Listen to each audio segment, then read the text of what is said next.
はい、おはようございます。パタンアキコです。シェルターに昨日来て、一夜明けました。子供たちは昨日からダディのところに行ってるので、私一人でここに寝たんですけど、寝たというか寝れませんでした。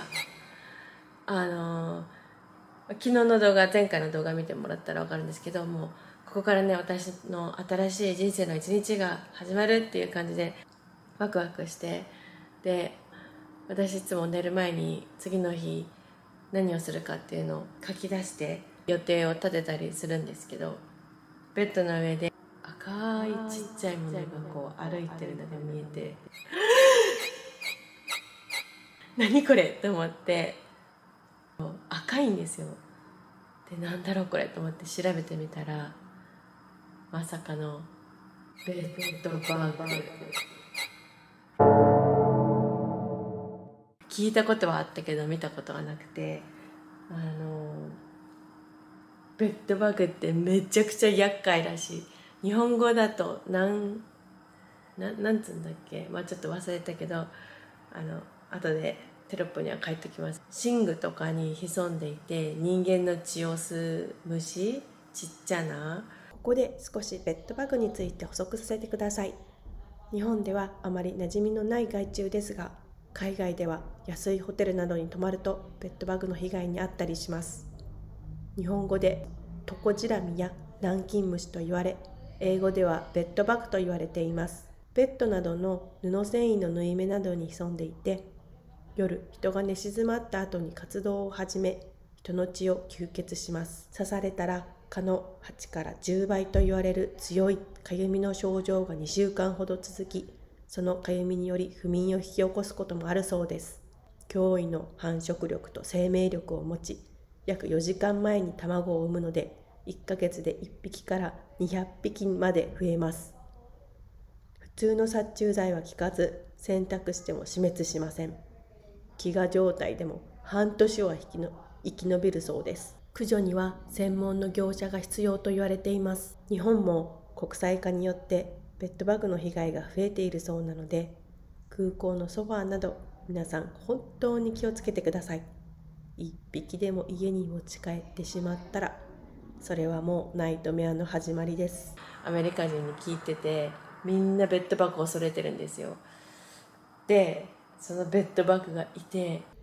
Oh my goodness。もう本当に駆除の仕方超昨日調べまくってたら、やっぱみんな苦戦してるみたいで、子供たちがねここに来る前に対処を考えなきゃなと思いました。一度噛まれたらもう蚊の5倍から10倍かゆいらしくて、それが 1,2 週間とか続くらしくて、で駆除しないとそれが毎日とか数箇所とか噛まれるらしくて、そんなの子供たち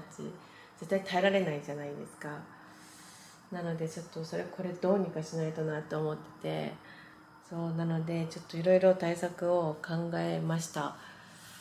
とりあえずベッドバグを駆除するもの何をいろいろ薬局に行って買ってこようと思います。あとはやっぱ衣類とか布に結構好むらしくて、だからここはこんな感じ、ビニールなんですよ全部。もう衣服とか布類は全部ちょっと今日ここに持ってきたやつはもう全部ランドリーに出そうと思ってます。でもうね、衣服とかは全部車に置いとく作戦で、いるもの今日とか明日とかいるものだけジップロックバッグに入れてぴったり袋のチャックを閉じて持ってきて、車とかに持ち込んだらもう本当に最悪だから、この部屋を出るときは絶対シャワー浴びて、脱いだ服もジップロックバッグにキュッとパックしてランドリーするまで、靴の中に潜んでたらあれなので、サンダルだけ、何がいるのか見えるようなサンダルだけ履くようにして、車に靴も衣服も全部置いとく。当日いる服だけジップロックバッグに入れて持ち込むっていう形にちょっと全部しようかなと思ってます。できる限りの対策は今日全部きれいにして、子供たちが来る前にね、ちょっと作戦を練らないといけないですね。いや、甘くないね、現実は。ちょっとマジでベッドバグがいるなんてっていう感じです。なんかアメリカでは結構安いホテルとかに泊まると結構噛まれたりとか、安いホテルに泊まって家に帰って持ち込んでしまって、家中がベッドバグに繁殖してなんかやばいことになったみたいな話とかも聞いたりしてたけど、私は今まで遭遇したことなかったけど、まさかねここへ来てっていう感じですよ。本当にちょっと対策を考えます。では窓はこんな感じで割れてたりします。でやっぱりダウンタウンなだけあってね、夜中叫んでる人とかいましたね。通りを一つ越えるといいホテルとかあって、なんか高級な感じなんだけど、一つこっちに入るとやっぱりなんだろう、ここはホームレスシェルターなだけあって、このシェルターに入れなかった人たちが安全を求めてテント暮らししてるんですよ。なんか見た感じその危険な感じとかドラッグしてるようなホームレスではないし、なんか陽気な感じで挨拶はいみたいな感じで挨拶したり、もっとなんだろう、這い上がろうというか生活を変えたいっていうね意思のある人たちだから、なんか危険な感じはしなかったけど、周りで寝てる人たちもいるし、やっぱり規制とか聞こえたし、おおっていう感じですね。道が一つ違うだけでアメリカってこんな感じで、常に警察の人が24時間いるし、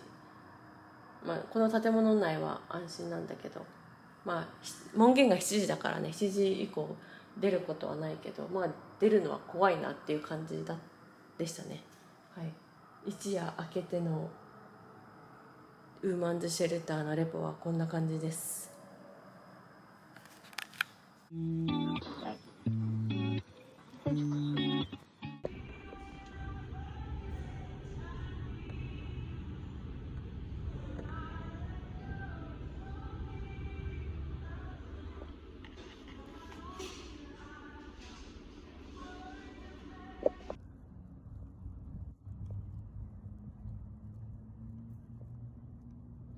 こういう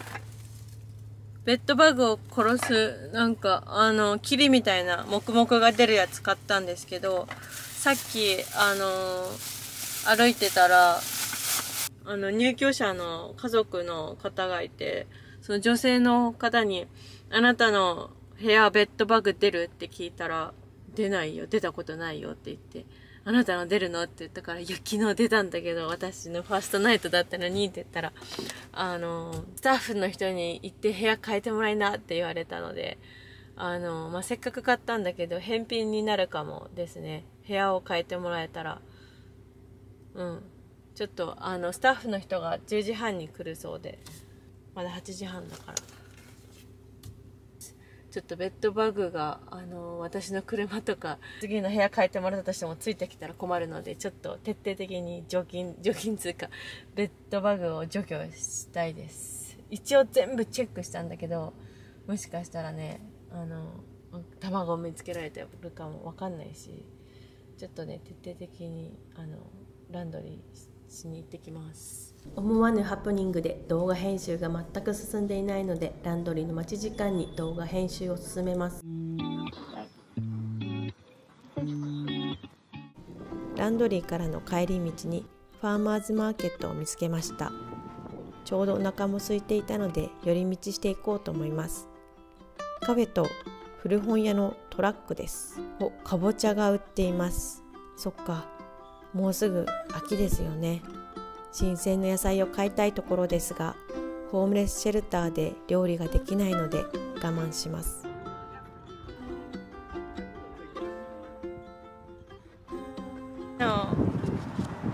車車で帰ろうとしてたらファーマーズマーケットやってたのでちょっと行ってきました。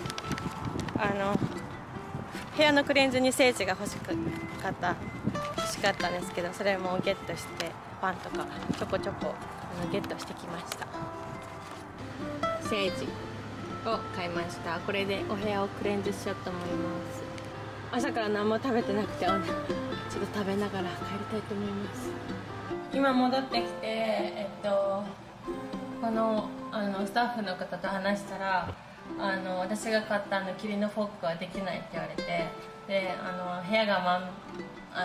どこも満杯だから部屋を変えることもできないって言われて、これ渡されたんですよ。絶対こんなの効くわけがない。私昨日の夜めっちゃ徹夜で調べまくって、スプレーでは効かないってみんなが言ってたので、絶対こんなんでね効くわけないから、もうマジで本当によいしょ、どうしようっていう感じ。子供たちが帰ってくる前になんとかしなくては。なんか今日土曜日だから、土曜日で日曜日も休みでしょ。で月曜日がアメリカのなんかの休日で休みだから、私の担当のケースマネージャーがケースマネージャーと火曜日に話せるらしくて、そこでもう一回行ってみればって言われたけど、行ってみるけど、だから火曜日までどうするかってね、もう子供たち月曜日に帰ってくるので、火曜日から学校だし、もう本当どうしようっていう感じですね。ちょっとできる限りの対策はしたいと思います。もう服も全部車に入れて、もう本当にここは寝るだけっていう感じかな。ちょっと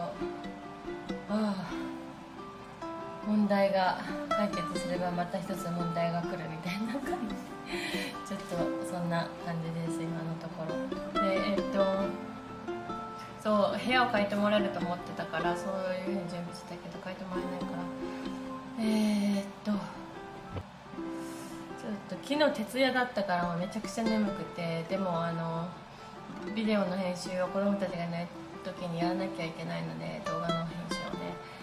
ちょっとどこか座れるところに座ってちょっと動画の編集をしたいと思います。ではちょっとまた行きます。はい。ベッドバグは熱に弱いこと、繊維に住み着くとのことなので、スチームアイロンを買ってきました。部屋中高温でスチームを当てていきます。子供たちが帰ってくるまでに何としてでもこの部屋からベッドバッグを全滅させなければなりません。部屋中をきれいに掃除し、高温消毒したので大丈夫だろうと甘く見ていた私は、この日から何日もベッドバッグと戦い眠れない日々を過ごすことになるのです。